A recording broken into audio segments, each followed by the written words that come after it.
Well, good evening, everyone. It's Pastor Roland here at Las Vegas Church of the Nazarene, coming to you from our empty sanctuary. Tonight sure looks different than we'd expected or hoped. Ashley and I were so looking forward to gathering together with you as our church family for our first Christmas Eve together in this space. But as the human family the world over, we've sure had to learn how to adapt in many ways that we never dreamed possible the last 2 years. And due to some recent COVID cases within our own church family, the staff thought the best idea for us this weekend was to pause gathering in person to help limit the spread of those COVID cases. But our ability to celebrate Christmas is not limited to gathering in this space, right? In fact, many of my own favorite Christmas memories come from gathering together with my family in our parsonage in Omaha, Nebraska. We'd gather together in our living room around the fireplace. We'd dim the lights and light some Christmas candles. And by the way, we were presents on Christmas Eve people, right? I know there's a huge debate as to whether you open the Christmas presents on Christmas Eve or Christmas Day. We were definitely Christmas Eve present openers as a family. And so we would light those candles, we'd dim the lights, we would then center ourselves around the Christmas story. And that's what I want you to do wherever you're at tonight. I want you to do all those things. I want you to dim the lights to help set the mood for this story that we're going to hear. I want you to light some candles if you have some candles. And most importantly, I want you to grab a Bible. Whether you're by yourself, whether you're with family and friends, have someone grab a Bible and turn to Luke chapter 2, verses 1 to 20. Luke chapter 2, verses 1 to 20. I want you to hit pause on this video, dim the lights, light some candles, turn to that passage of Scripture, and have someone read it for you or your family or friends, whoever you're gathered with tonight. Okay? Go ahead and pause the video.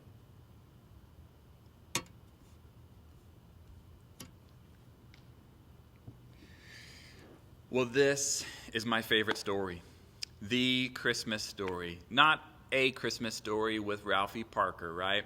The Christmas story. Tonight, we remember the story.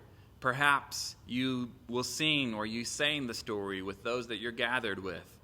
We heard the story read by one of you gathered in the space where you're watching tonight. And we'll also have the chance to be the Christmas story. Okay, but whose story? Which story? Well, tonight we heard the Gospel of Luke's telling of it.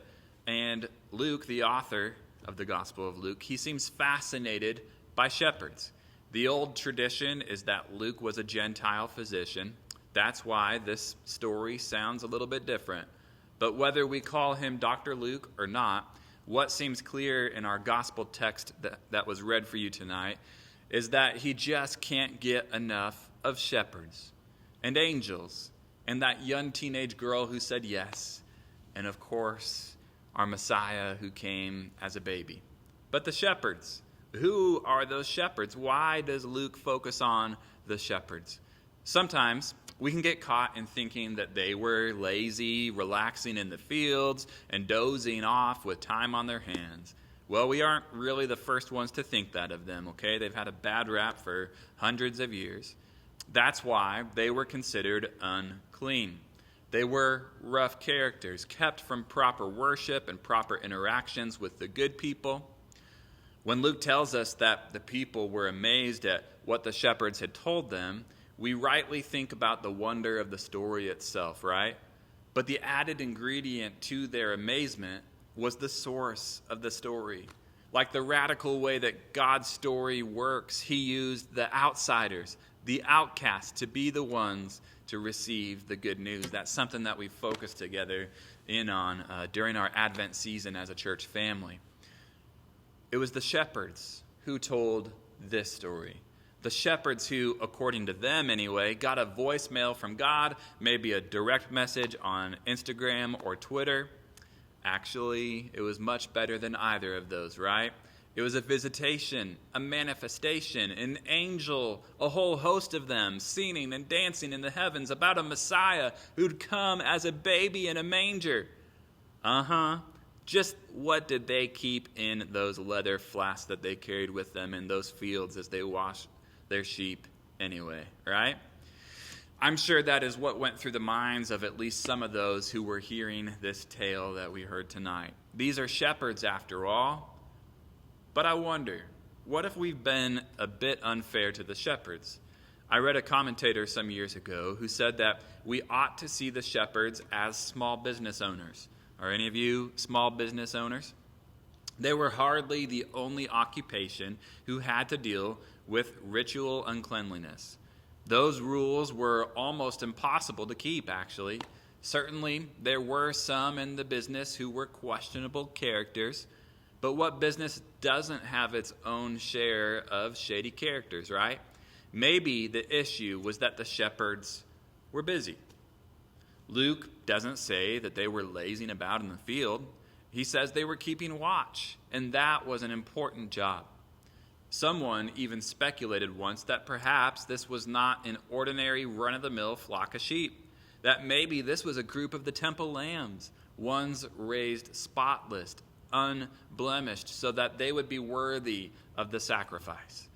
It seemed likely that, in Luke's mind at least, this was symbolic, that the announcement of the child who was born that night to be the perfect sacrifice would be announced with full angelic accompaniment to those who were keeping watch over the sacrificial lambs.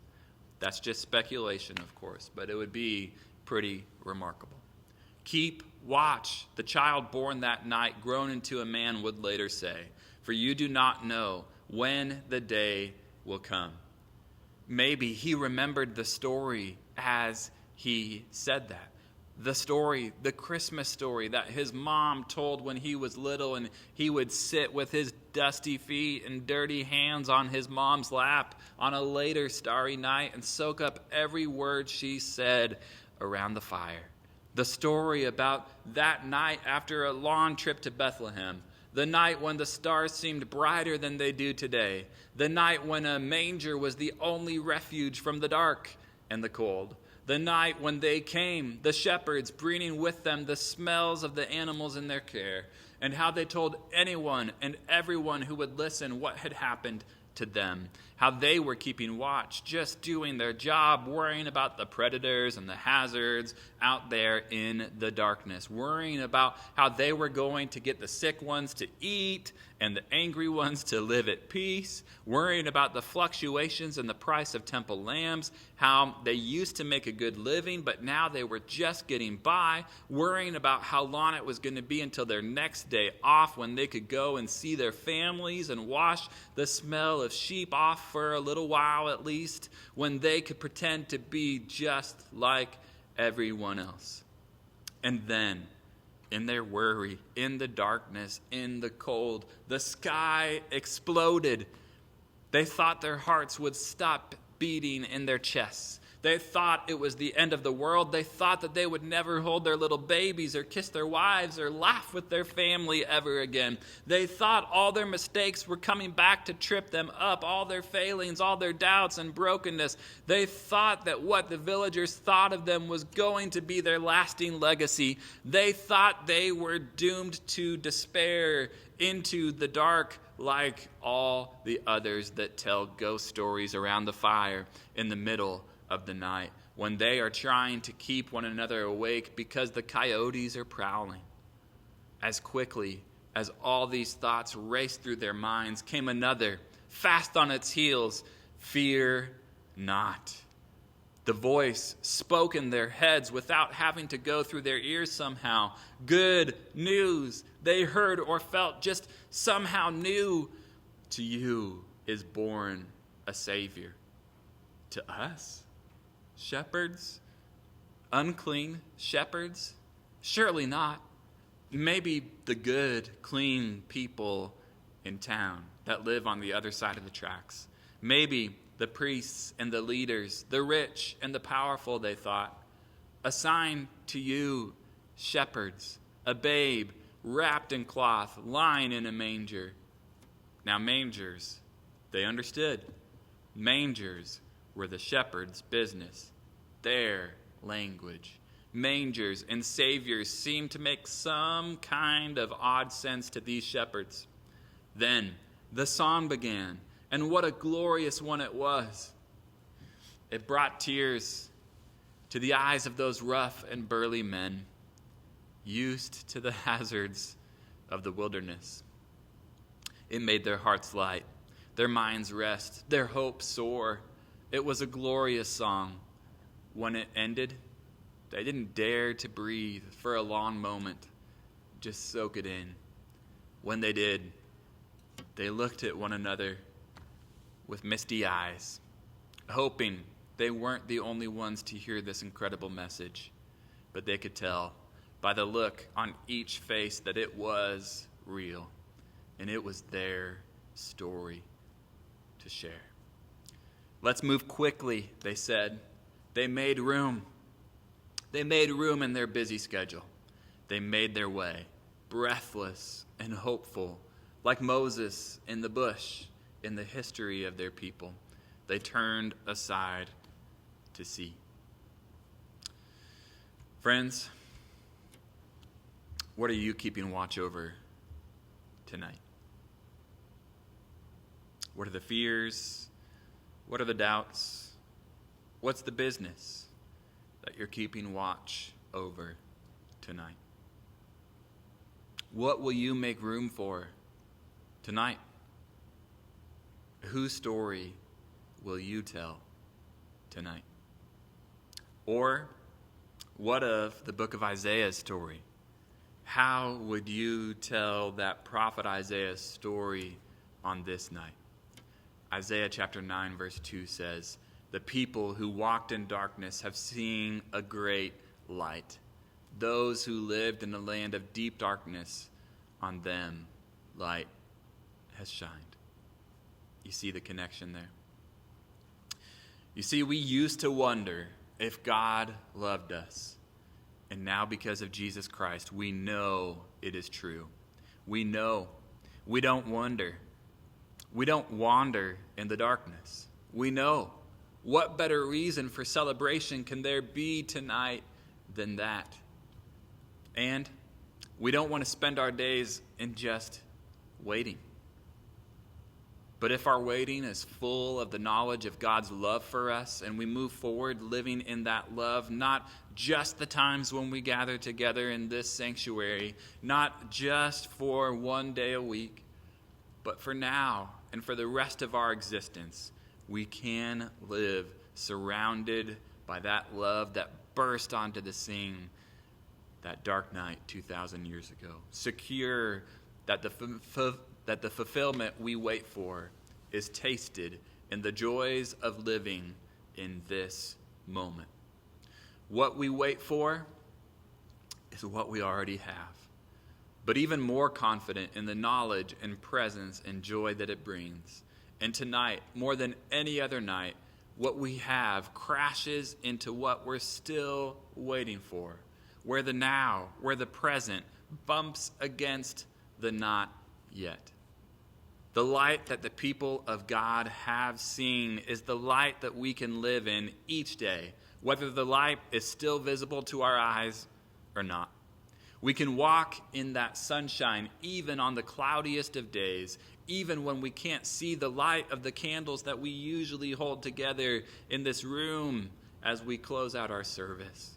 We can bask in that glow even in our dreariest moments.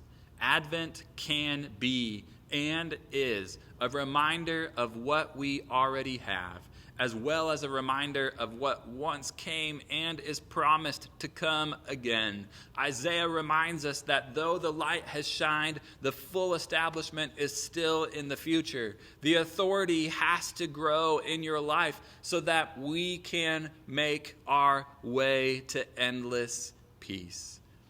And that's what we Nazarenes call holiness. We don't have to look hard to be reminded that we aren't quite there yet. Many of you know that reality very well in your own life. The brokenness of family relationships, work relationships, maybe neighbor relationships,